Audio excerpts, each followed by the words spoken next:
what I do now is I only create content trying to bring you value or trying to bring people value as opposed to consuming content aimlessly. And what that does for me is optimizes what I do because I don't spend any time focusing on consuming content aimlessly. Are we live on Instagram? Yes, sir. So a big part of that is for me is understanding how you shift and make that general shift from consumption to creating, and it's a rather large, moving from consuming to creating. It's a really big topic, and it's a really big shift because it's not only just simply shifting from one thing to the next. It's a huge topic of shifting your ideas, your ideological operation, and your methods for living and methods for operating. So consuming versus creating, and creating versus consuming. I'm thinking about we're thinking about it. We're in media starting a whole show on it because for me it's correlated with like living unhealthy to living healthy, and living someone that's been in an addiction. I can correlate all of this to living with an addiction and living in recovery. Because how I do that is, if in relationships, a healthy relationship versus an unhealthy relationship, you have to bring something of value in that relationship. And you have to offer something that improves things for that other person or helps them. And when you're consuming, you're more just about consuming content that brings you escapism because you don't have that fulfillment in your life and you don't have that excitement, or you're not living that life that you're wishing you could live.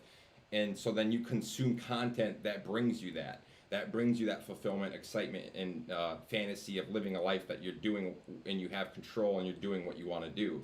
So it's really interesting once you realize that it's more of a shift of trying to live in a healthy fashion as opposed to unhealthy, of trying to bring some value to people instead of just take from people. And I think it's a really, really big topic that we're going to dive deeper into here in the next 30 minutes. But ultimately, I think it's a huge, great topic, Zaya. Don't you think it's interesting how the consumption versus create and create versus consume correlates with like unhealthy and healthy, and how someone that's living in a healthy fashion that's trying to bring other people up with them or bring them something is typically in a much better space than someone that's just consuming content that is trying to give them some sort of escapism from their life that they don't have. So they go to content and they look at these people that are traveling the world, that are doing things they're not doing, that are living the life they wish they could be living. Instead of taking the action to go out there and do it, they're consuming the content in an unhealthy escapism fashion, just like I would consume drugs in that same fashion. But there's a balance to it all. I think you, like, it's fine with doing some consuming. What you're talking about and what my brother's bringing about is everyone only consumes. I think it's fine to consume stuff because, to a certain extent, because I follow people online that I love to follow, that inspire me. So it's positive consumption. So when it comes to social media, I think it's important to follow on Facebook and Instagram and other platforms, to follow certain people like we do, like Gary Vee, that are doing what you want to do. So there's nothing wrong with following people that are traveling the world, or The Rock, who lifts, he's top notch in the gym. But the inventory to be out about it for me is like, why am I following them, and how often am I spending time following them? Or is that all am I doing? Or am I actually implementing the things that these people are creating while following them and being inspired, and then also contributing by creating myself? So it's a balance. I don't think it's good to only create and never consume, because then you're not really caring about other people. I think it's important to support and follow and engage with other people that are creating. But on their more listening. And then I think consuming is something that you should do too, but it should be controlled. Control your feeds. And targeted. Eliminate all of the stuff on your feeds that has nothing to do with positivity, that has nothing to do with what you're interested in, that has nothing to do with what you're passionate about, that has nothing to do with good energy. So, and then be a creator. Like, a lot of people aren't creating at all. Like, my brother's giving you examples how a lot of people are using social media as a drug, right? They're just using it as a drug to escape their life. So exactly, escapism. So that's a great point. But there's a balance to it. Like, my brother's giving good extremes, which I think is important for him to talk about. But I also feel like it's important to bring that to center about how you can do. It's not one or the other. It's not like all of it's bad and all of it. Creating can be bad too. It's all driven from ego and escapism. Like you can be creating tons of content online and making it all about you. And not engaging. Great and not point. So both of them are bad, really. They can be. It's really your honest inventory of why you're doing it and being removal of honest. ego. Yeah, and then make sure you're doing it in a way where you're creating because you want to connect. You want to create a community. You want to bring energy. You want to bring positivity. You want to bring intellectual value. So that's what we're talking about. And then limit your consumerism. Just like, hey man, I'm only going to spend 15 minutes twice a day on consuming social media, and I'm going to dedicate, triple that or double that to creating. Even if you match it, that's still better. How about just matching it? For every 15 minutes you spend consuming, start off with spending 15 minutes creating. Just practice. That's a great concept, Hosea, because you're talking about auditing your time. Then essentially what you're doing is you're starting to time management. That's a great point. Yeah, that's a great concept. Social media isn't bad at all. Really, social media is just showing the unhealthy people are coming to light. There's so much of it. Technology is not, it can be bad, but technology and social media can be the greatest thing that it's ever been. I think that's a great idea, though. If you started just simply with, if I consume 5 to 10 minutes of content, create 5 to 10 minutes. Create 5 to 10 minutes. That makes total sense. That's a great way of looking at it. And then creating to connect. I love that saying. In fact, that you should be consuming with the intent of creating based off the people that you love their content. Exactly. So if I'm following Gary and Vee, you mentioned this if earlier. I'm following Gary Vee, The Rock, and Drake's Instagram, if those are the 3 people I look up to, yeah, I should be consuming their content with the intent of recognizing what I like about it and then applying that to what I create. So then that way it's intent with why I'm consuming and what I'm creating. And it's not just aimlessly scrolling through because I want to avoid whatever it is I want to avoid in my life. It's like I'm trying to have intent with my relationship with that. And at the end of the day, like my brother was saying, the more I create, the more I feel better because then I'm actually giving back to those platforms. I feel like I'm a part of it more than just consuming. And when I'm just consuming, I'm never creating. I'm just taking, and I don't really feel happy or connected. And it's a way different experience. I can just say this myself. Sometimes I do consume more than create, and I'm not. I don't. It's not a better experience. Like it is more fun being on social media from my experience. When I'm creating content that I really feel like is me, it's really unique and creative, and I'm doing emojis, and I'm making music, and I'm switching the copy around, and I'm making it really unique, and I'm using music that I like that represents what I'm doing. It's way more fun than just sitting on there and following people and everyone commenting on negative things that divide us. And I'm not saying we shouldn't talk about tough topics. Like, that's fine, but it needs to be intent. Again, this is about an inventory. Like, what am I doing on social media? Sometimes I think people should take a month off from social media, do an inventory, and then reassess before they hop back on. I just love what Take a month off and really do an inventory. I've had my friend do this recently, and she says she's back on Facebook now, and she's approaching it in a different way, and she's having a better experience. Than just like consuming 2 hours a day, nonstop, negative energy. It's like, that's what I'm talking about. Take a pause. The majority of Americans are in that boat, though. They're in the boat of just mass consumption aimlessly. So that's why I think it's a really great talking point about, because once you say what you just said, Isaac, you realize that everyone has value. You said create to connect, create to bring value. Well, it feeds people's egos. That's why they consume. You also start to realize that we all have something to share with the world then. Whether it's, no matter what it's on. Whether you have an experience on being judged, predicated against because of your sexuality, whether it's on toenails, painting, carpentry, art, you're an artist, you're like me and Isaac, and we have our stories we share. Whatever you want to share, you have a value. Once you start to move into creating, you start to realize you do have value to bring forward. Then you start to feel fulfilled, and you start to feel happy and content, and like you're living a life that is worthwhile. And then you start to find out that, like for me, when I started doing it, I started to stop my consumption. It started to completely come down. I literally 90% of the time now throughout the day am looking at ways that when I look at content, I can create something that is gonna help people, or like, and the only content I consume is stuff that pushes me to be more creative. Like I look at inspirational stuff that brings me ideas, or stuff that brings me intellectual insight so that I can move forward in the future and use that to make more content for my audience that is relevant to the culture, to today, and how I can connect instantly via that intersection of attention and culture, and use content that is powerful, authentic, and culture relevant and time relevant. So I think that's really cool how I've seen that shift happen, and I really think seeing that come to fruition is really powerful, and I start to believe in it. And I just start to think it's much bigger than just create versus consume. I start to see that it's more about like, it's like America selling us on not being awake, and having value and feeling empowered and feeling like we have the abilities to do these things. A lot of us feel like we can't go out and do these things, when really I feel like America's beat us down to think that you can't share your story, that you can't do to make you feel like you can't go do these things. But like, everyone can go do it. It's so simple.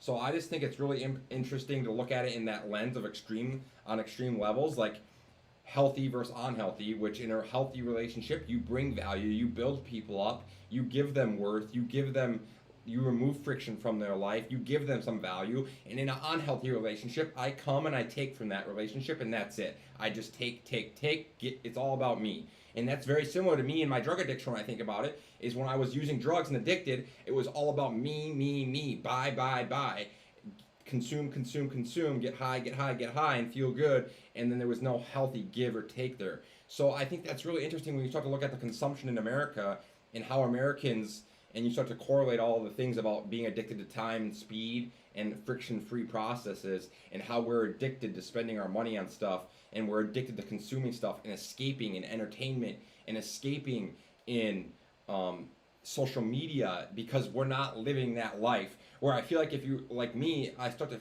realize it and live it. Once I've done these things, I've traveled, I've gone to Hawaii, I've sculpted, I'm starting my own business, we're being creatives on a consistent, regular basis. I stopped doing that consumption. I stopped having that aimless consumption, and I started to feel like I'm living that life that's fulfilling and fun. And that's why I'm sharing it with you, because I think it's so obtainable for everyone else. So I think that's really interesting for me to observe and be living in that, and then also be able to share that and see that in other people, and see how the majority of content on the web is garbage. 95+% of content is, to me, not authentic, not powerful, and not people being real or vulnerable. I mean, that's real interesting to me. What percent of content do you think is, like, when you look at it, do you feel like, oh, I connect with that person? I don't know. It's a good. I don't know the percentage. It's good. I would say that it's not just aimlessly consuming either. I think a lot of it is just ego feeding. Like, people are on there to feed their ego. I just think people are auditing their consumption. Well, yeah, but I agree. There are people, too, that know how much spend time on it, and they know they're addicted. They can't stop, too, because I know people like that. Well, I'm addicted to it. I'm not gonna lie. I love it. So there's certain parts. You have people aimlessly consuming. You touched on that, so I'm going to talk about other things, because you touched on that point really good. So I think it's good to talk about everything that I see and I experience. So that's one. That's probably the highest percentage is aimlessly consumption. Two, I think it's people that are doing it and they know they're addicted and they can't stop, whether it's creating or consuming. I'm addicted and I can't stop. But so that's I'm addicted two. And I can't stop. But I think three, a lot of people, if they really admitted it, they're creating posts and stuff selfishly for the ego. It's not with an intent to uplift others, bring intellectual value, be authentic, be raw. It's about them and their opinions, and it's negative a lot of time. It's actually not positive, trying to connect. It's actually posting stuff that divides people. Or it's they just want attention. Shout out to your audience. So shout out to people listening. So they want attention. So I see a lot of people, the way they post on social media, it's for attention. And I get it. I get it. Like a business wants attention, but like not attention in a way because of you're providing value. Like just attention, like it's just about me and feeding my ego. So that's what I see with a lot of people too. I see a lot of people on there, not only with that, with arguing, with politics and the world. It's not about unity. So that's what I see. So it's a combination of all those things. I would say if we had to break it down, it's probably a minimum of half the people or more 60%, maybe 70 that are aimlessly, have no idea. Then you have another group of people that I think that know are consuming and they're addicted, they just can't stop it. And then you have more people that are still that are even creating, but it's all about them. Like they're posting all the time. They're posting content all the time, but they're not making it positive. They're not making it about unity. They're not making it about being authentic and vulnerable and storytelling, and they're not making it about others, community. It's just about themselves, and it feeds their ego. So I think so that's the different thing. That's like 1% of people or less that are doing that. Then. So yeah, what you have left over is probably 1 to 5% of the people that are on social media, that are creating it for community, for positive things. Well, even let's just think about just in the business sense.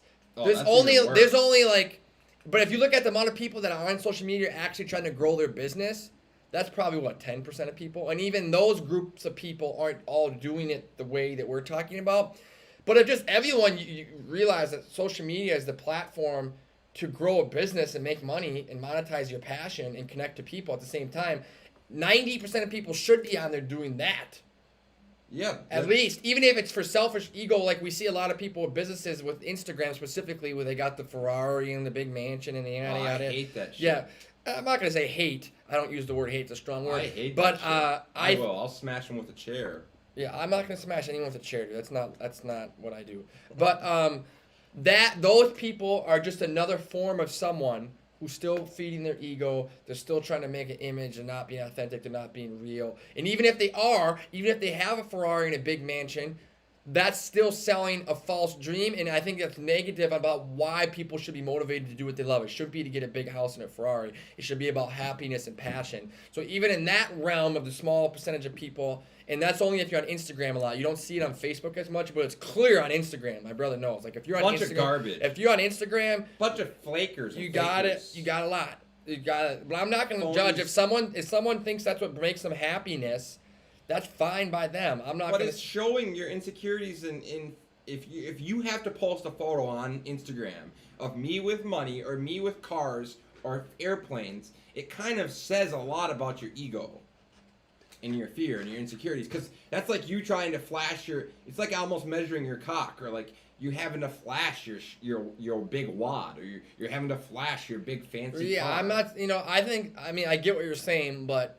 My point is, at the end of the day, even if that's them being authentic, I think it's the wrong message. That's all I'm saying. It is. Because sometimes it's that, but also sometimes I think it's authentic to people, but that's what America's been selling us for hundreds of years, is that dream, and that's the wrong sell. That's the wrong message. It should be, like Gary Vee says, it should be about happiness, it should be about fulfillment, and it should be about passions.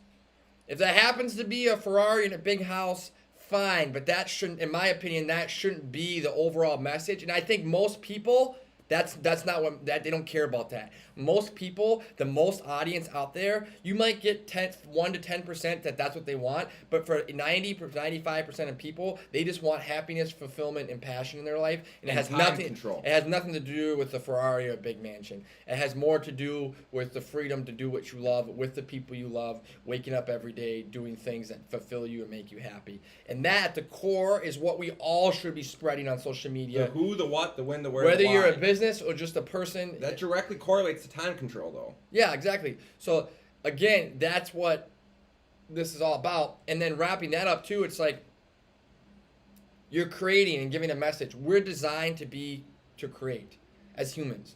And evolve. People use the word the creator, right? Like, whatever your spiritual belief system is, but that's just the word that you heard, the creator. So I believe as humans, we're designed to create. We are designed to grow, and we're designed to create. And creation is the ultimate form of growth. Because when I am creating, I am growing. 100%. When I am consuming, I am not growing. Which is why I'm so addicted to this, because I love evolution. I love growing. Yeah, and we look at creating, anything can be, any form of art, any form of creation is considered art, in my opinion. And when that is happening, we combine our logical brain with our creative side of our brain, and we use imagination, we use our experience, we use storytelling, all these things that brother talk about. We're combining that with technology to connect with people at a large scale. And it's just, this didn't even exist 25 years ago, the internet. So It's finally matured, the internet. Social media is not even 15 years old, barely. It's a baby. So, like, we're still In the very infants. new into this thing that we're talking about, but, like, The power. the key is it needs to be brought now before this thing blows up even bigger and on the wrong side of it. Where technology and we have a mass group of people that are just consuming worse and worse and worse. Like, I honestly believe there will be treatment centers because I work in the field of chemical dependency. Like, I've been in the field for a long time. I'm in recovery. I've worked at treatment centers, outpatients. I now work at a sober living facility. Shout out Great Lakes Sober Living. I think there'll be treatment centers with people, specifically young adults, that for technology and phones and social media, that they will be people that are so 100%. addicted to it. Like, look at a little kid right now. Here's an example. These little kids between the ages of 5 and 8, 15 are hooked on dope, which is their dope is their phone, more than I was hooked at 14 on marijuana and 15. Like, when I was 14 or 15, I loved smoking weed, right? He loved the But reefer. listen, if I didn't get That boy, I love if the I didn't have pot for 3 or 4 days at that age, my addiction wasn't bad enough where I'd freak out. You take a 5 to 15-year-old's phone away or iPad away for a day, they go nuts. I've seen parents talk about it. I've seen it. They go nuts. They're more addicted to the dope of technology and a phone and internet and an iPad more than anything. But that's because the kid is unaware of that. Their endorphins are popping off, but they're hooked on that shit like dope. Super interesting point. Addicted to consumption. The little kids are, and that's America. But it's gonna America is addicted. Yeah, to but it's consumption. gonna get worse because none of us were like that when we were young. I remember I didn't have a cell phone until I was 16, and I didn't even have a smartphone until I was like 26, 25. Morning, Kevin. Yeah, I know, man. 26, maybe 25. Let's just say 25. I was probably 26, probably. No, I was 26 years old before I had a smartphone. So that means I've only had a smartphone for 4 years of my life. These kids are getting smart devices at 5. Yeah, but let's be real. It's just the way the world is, but we have to learn to merge with technology in a healthy fashion. So that's a big part of this whole conversation. Is what you're saying is merging with some technology or form of technology in a healthy fashion, using it constructively. So we have lots of tools at our disposal, more than we ever have in modern day, as far as tools for technology and what we can do with them. So it's crucial that we start to understand and audit our income and actions and what our goals are and what our mission is, our purpose, our vision, and what makes us happy, what brings us fulfillment, what we want to do with these tools. Because ultimately, in the modern day, life has never been better factually to live. The quality of life has never been better. And we've never had as many technological tools as we do today to share our stories and do what we want to do or pursue whatever passion we want to pursue. So ultimately, understanding how to use them in a creative, healthy fashion is essential to having success. So using the tools of technology in a healthy, constructive fashion, like Zaya said, he said it, to create to connect. Create to connect.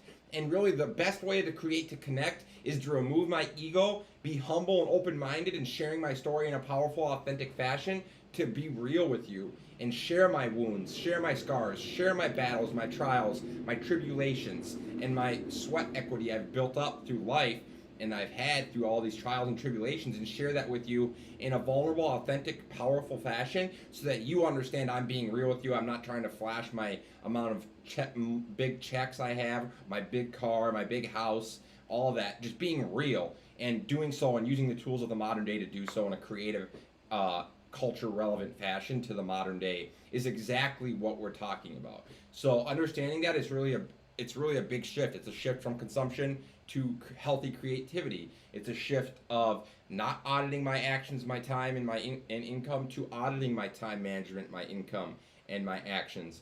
It's a shift from living in an unhealthy fashion to living in a healthy fashion, from not bringing value to other people to being someone that can lead other people and bring value and unite people. It's all these things.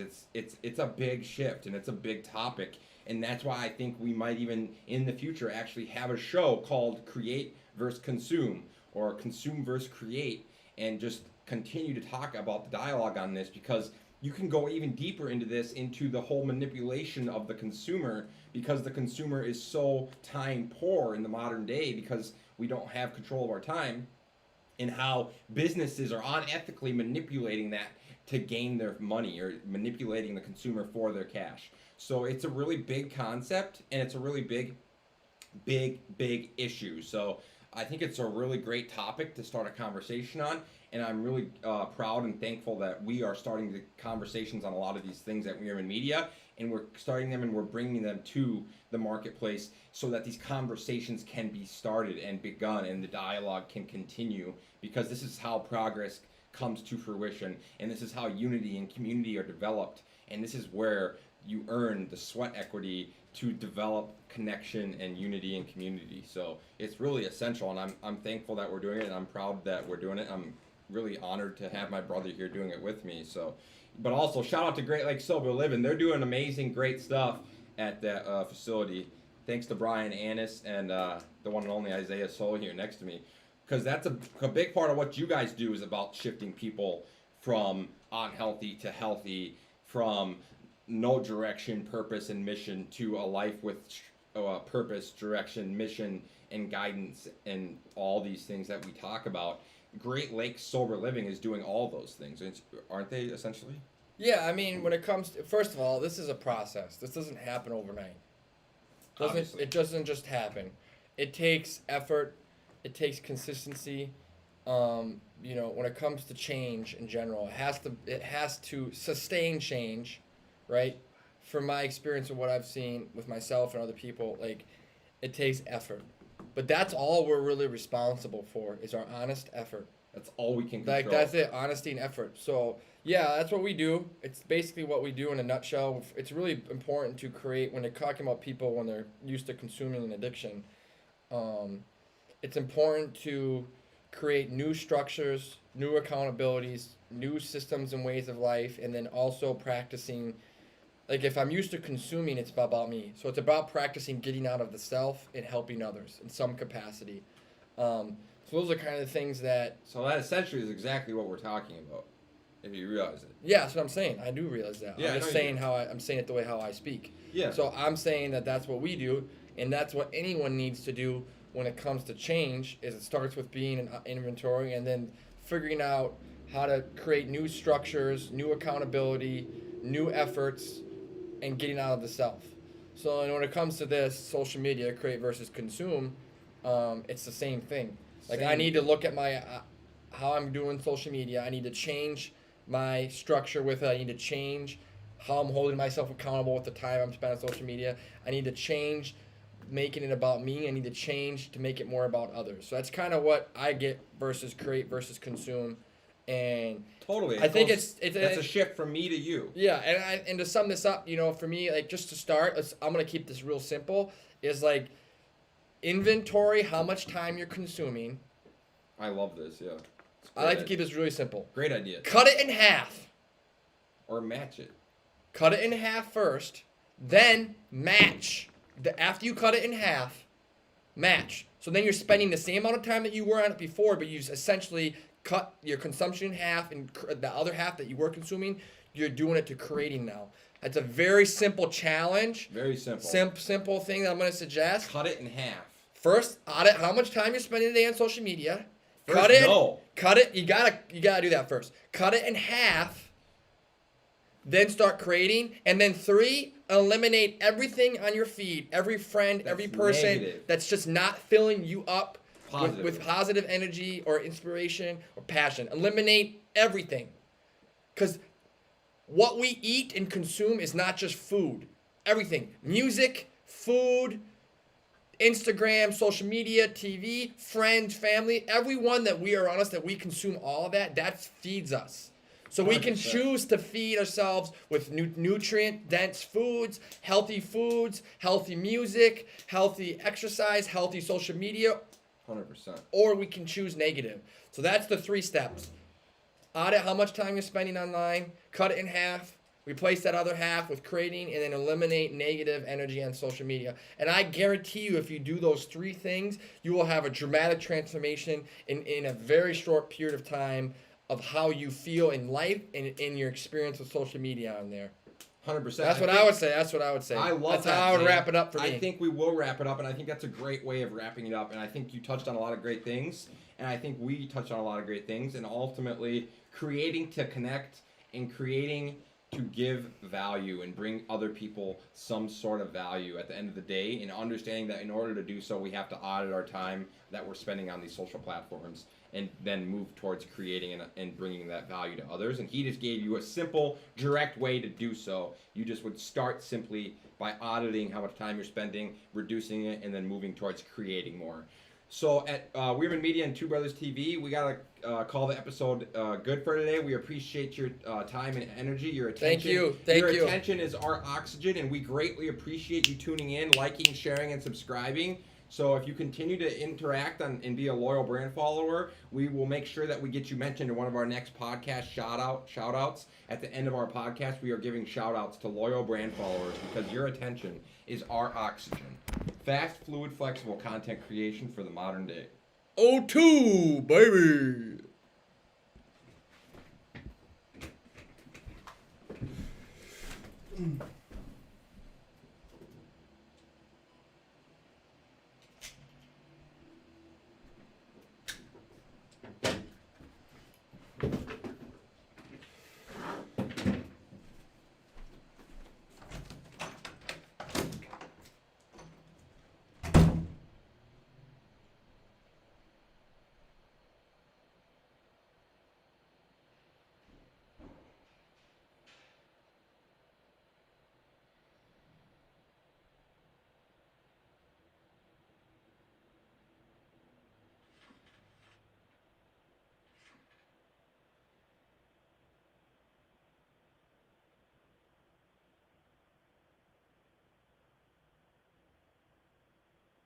Alright, check it out. So I ended up on your For You page, which means you like art or you're an artist.